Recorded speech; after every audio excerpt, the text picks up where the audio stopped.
Olá, meus queridos amigos, meus amados irmãos, aqui Pastor Sinésio e o Pão Nosso de Cada Dia. Um quadro do canal A Palavra Responde, voltado à reflexão na Palavra de Deus.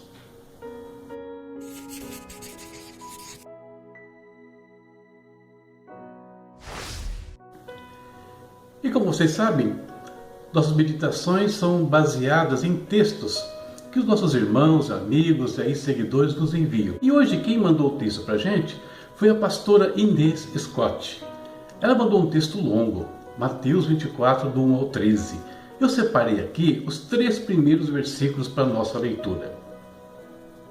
Ora, Jesus, tendo saído do templo, ia se retirando, quando se aproximaram dele os seus discípulos, para lhe mostrarem os edifícios do templo.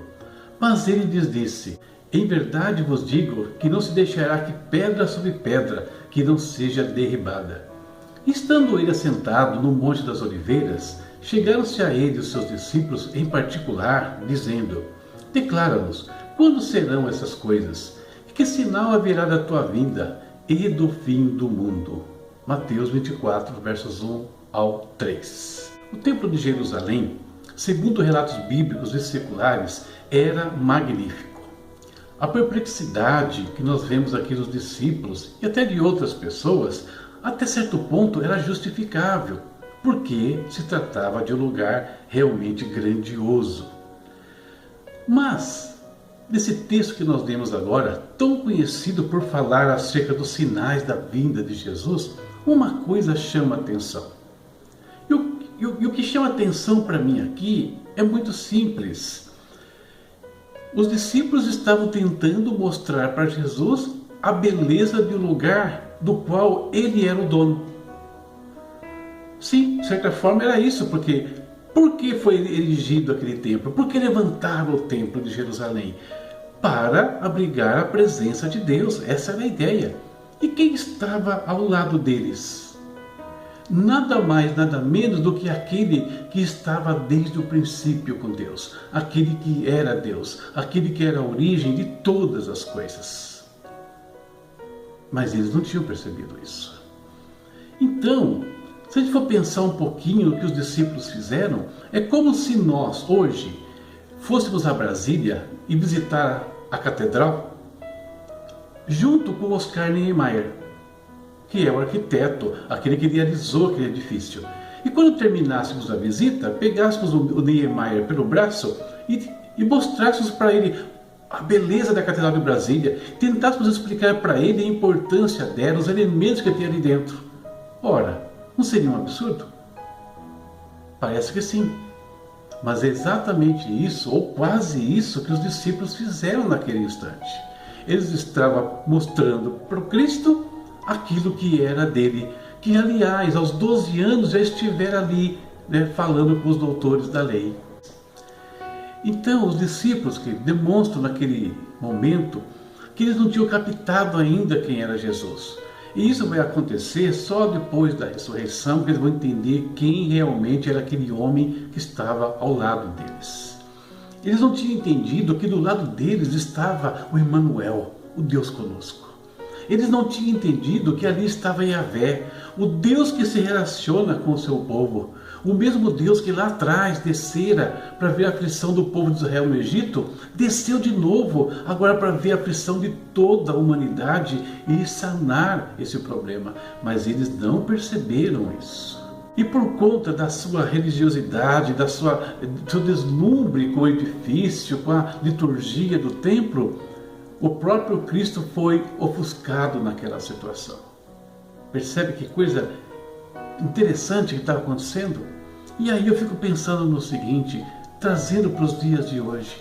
Será que nós também não fazemos as mesmas coisas em alguns instantes? Será que, apesar de tanto conhecimento que nós temos hoje, maior que os discípulos daquele instante, nós também não estamos praticando atos iguais? Será que não nos ensoberbecemos das nossas denominações, das nossas igrejas, dos nossos templos, das nossas obras, da nossa liturgia, da nossa teologia, talvez? E se nós fazemos isso, é como se estivéssemos tentando impressionar Jesus com coisas que não passam de invólucros, ou seja, com coisas que deveriam conter a presença dele, que deveriam manifestar a presença dele. Nós estamos dando mais valor para a embalagem do que para o conteúdo. É isso que nós fazemos se agimos como os discípulos naquele instante. Mais do que nunca, é hora de olharmos para fora das nossas igrejas. É hora de olharmos para o mundo, para a terra. É hora de nós olharmos para os céus. Por quê? Porque conforme Jesus fala nesse mesmo capítulo, é lá que se manifestam os sinais que mostram a vinda dele, os sinais que nos fazem perceber o quão perto estamos da nossa redenção. É de lá. É lá que se manifestam os sinais que apontam para o verdadeiro templo, o celestial. Por isso hoje, eu até dei um nome para essa reflexão. Embalagem versus conteúdo, o perigo da religiosidade. Eu queria que nós lembrássemos, todos nós, uma coisa. As denominações, os templos, suntuosos ou não, a nossa liturgia, tudo isso ficará para trás. Nada disso será levado para o reino de Deus, a não ser aquilo que nós somos e nos tornamos aqui para a glória dele. E essa é a nossa reflexão para o dia de hoje. Espero que abençoe a sua vida. Agora, vamos falar com o nosso Deus. Querido Pai, em nome de Jesus, nós te bendizemos mais este dia que o Senhor nos concede. Colocamos nossas vidas, Pai, nas tuas mãos. Colocamos, Senhor, nossa família, nossa casa, nossas igrejas, tudo nas tuas mãos, Senhor. Pai, que nós possamos viver a essência do Evangelho. Nos livra, Senhor, de toda capa religiosa, nos livra de todo apego a coisas, Deus, que não justificam, Senhor, a nossa vida contigo, que não fazem parte dela, Pai. Não levaremos daqui nada material, nenhuma roupagem, seja ela física ou religiosa, Senhor. Levaremos apenas nosso corpo, a nossa alma e o nosso espírito, mesmo assim devidamente transformados pelo Senhor. Guarda-nos, Deus, desapegarmos a coisa que não tem real valor diante do Senhor. Em nome de Jesus nós te pedimos e te agradecemos. Amém. Que Deus te abençoe nesse dia. Guarde a sua vida, a sua casa. Não esqueça de nos ajudar. Como? Simples de tudo. Inscreva-se no nosso canal, ative as notificações, curta os vídeos, compartilhe com seus amigos, ok? Deus é Espírito, Ele procura adoradores que o adorem em Espírito e verdade. É isso que manda. Tchau, tchau.